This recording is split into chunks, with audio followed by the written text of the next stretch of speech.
మంత్రి గారు పవన్ కళ్యాణ్ గారు. Thank you sir.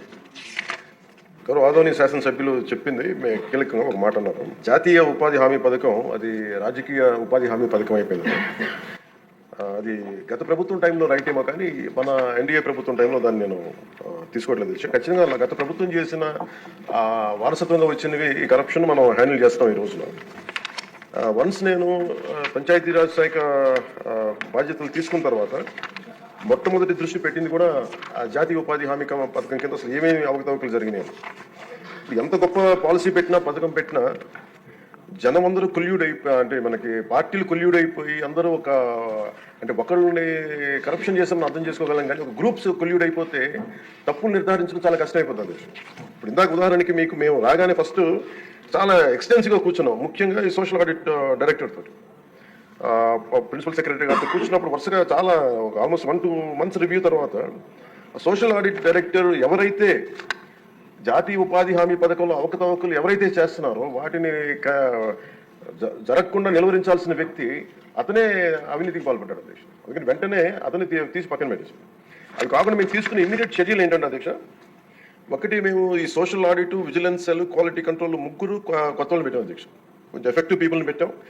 ఇప్పుడు ఉదాహరణకి సోషల్ ఆడిట్ని ఒక 2 months బ్యాక్ పెట్టాం, చాలా మందిని సార్ట్అవుట్ చేసి వన్ హూ ఇస్ కేపబుల్ అలాంటి వ్యక్తిని పెట్టాం అధ్యక్ష. అలాగే విజిలెన్స్ సెల్కి చీఫ్ విజిలెన్స్ ఆఫీసర్ని పెట్టాం, 5 months అయింది. అలాగే headed by chief quality control engineer పెట్టాం అధ్యక్ష, సీనియర్ మన రిటైర్డ్ ఇంజనీర్ ఒకరిని పెట్టాం. మేము చేశాక మేమేం చాలాసార్లు ఉదాహరణకి 2024-25లో అబ్జెక్షనబుల్ ఎక్స్పెండిచర్ అంటే ఇది అవినీతికి దారి చూపిస్తుందని చెప్పి దాదాపు 250 కోట్ల అవినీతి జరిగింది అని చెప్పేసి సోషల్ పీపుల్స్ ఆడిట్ ఫోరం నుంచి మనం దాదాపు ఇప్పటికీ 546 మండలాల్లో మనం సోషల్ ఆడిట్ చేసాం ఇప్పుడు దాకా ఆడిట్ ఫోరం. ఇంకొక మిగతా మండలాలు 665లో 546 చేసాం అధ్యక్ష. మార్చి 31కి అయిపోతుంది. దాంట్లో 24-25కి 250 కోట్ల అవినీతిని ఉంది అనేది చేశారు ఇదంతా. కానీ ఇది ప్రాజెక్ట్ డైరెక్టర్ పీడీ చూసిన తర్వాత 71 కోట్ల మటుకే out of 250 crores only 71 crores recover చేయాలి అనేది ఆయన ఆర్డర్ చేశారు. దేనికంటే గౌరవ సభ్యులందరూ చెప్తున్న దాంట్లో మనకు అవినీతి జరిగిందని తెలుసు. అక్కడ అందరూ మస్తర్లో ఫాల్స్గా చేశారు, పనులు చేయకుండా రిజిస్టర్ చేసుకున్నారు, లేదంటే జేసీబీలు పెట్టి చేశారు, ఇవన్నీ ఉంటాయి. కానీ ఎక్కడ కూడా ప్రూఫ్కి దొరకలేదు. సో దానివల్ల just lack of evidence only out of 250 crores only we could recover, అంటే రికవరీకి ఆదేశం చేసింది 71 కోట్లు. As on now 75.84 lakhs have been recovered అధ్యక్ష. అంటే 250 కోట్ల అవినీతి జరిగిందని గుర్తింపబడింది కానీ సరైన సాక్ష్యాధారాలు లేకపోవటం వల్ల ఓన్లీ 71 కోట్లకే రికవరీ చేయాలనేది ప్రాజెక్ట్ డైరెక్టర్ వాళ్ళ బాధ్యత అది.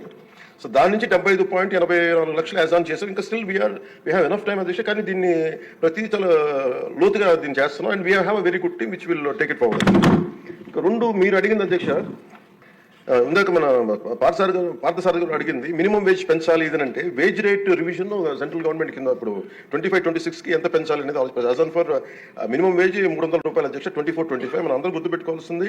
గౌరవ సభ్యులు కూడా ఇది సెంట్రల్ గవర్నమెంట్ ఇచ్చేది కానీ ఇది మనం రాష్ట్ర ప్రభుత్వం నుంచి వచ్చేది కాదు. అందువల్ల వేజ్ కాంపెన్ మనం డిసైడ్ చేయం అధ్యక్ష అది.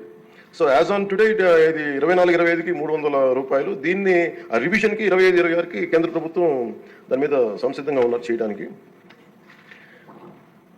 అలాగే వేజ్ పేమెంట్ ఇంకా పెండింగ్స్లో ఉన్నాయని చెప్పారు.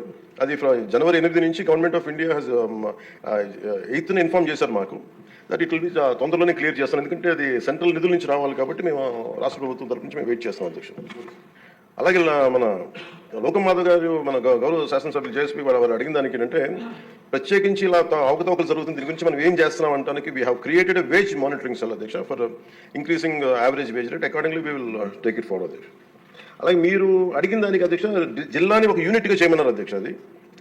అది అసలు బేసిక్గా మీరు అడిగిన దానికి ఎంతమంది అంటే అక్కడ ఉన్న ఎంతమంది లేబర్ ఉన్నారనే దాని మీద ఉంటుంది అధ్యక్ష.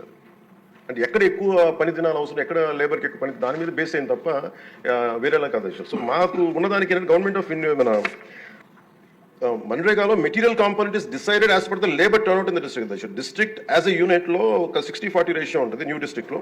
సో దాన్ని మేము ఒకసారి చూసి మీకు తెలియజేస్తాం అధ్యక్ష. ఖచ్చితంగా we will take it into consideration when we go to Delhi also will take it forward what are the honourable members raise the question they have raised.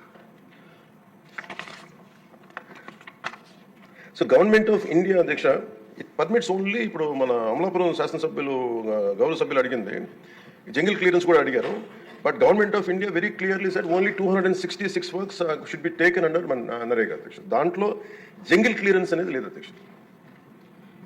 So దానివల్ల అది మన పరిధిలో లేనిది. ఇక అవసరమైతే ఇందాక మేము గౌరవ ముఖ్యమంత్రి గారితో మాట్లాడి ఇది చాలాసార్లు గౌరవ మంత్రి అచ్చెన్నాయుడు గారు చాలాసార్లు క్యాబినెట్లో ఇదే విషయం ఆయన కూడా ప్రస్తావించారు. ఇది ఫైనల్గా ఒకసారి దీన్ని మనకి నరేగాలో రాలేనప్పుడు, జాతీయ ఉపాధి హామీ పథకంలో రాలేనప్పుడు దీనిని మనం రాష్ట్ర ప్రభుత్వంగా మనం దాన్ని ఎలా చేయాలి. Jungle clearance is a big issue, this all understood sir. అది కొంచెం ఇబ్బందికరమైన ఇష్యూయే. అది గౌరవ మంత్రి అచ్చెన్నాయుడు గారు చాలా పర్యాయాలు అది తెలియజేశారు ముఖ్యమంత్రి గారికి కూడా. ఇది ఒకసారి క్యాబినెట్లో కూర్చొని అది డిసైడ్ చేస్తాం, తెలియజేస్తాం. Thank you.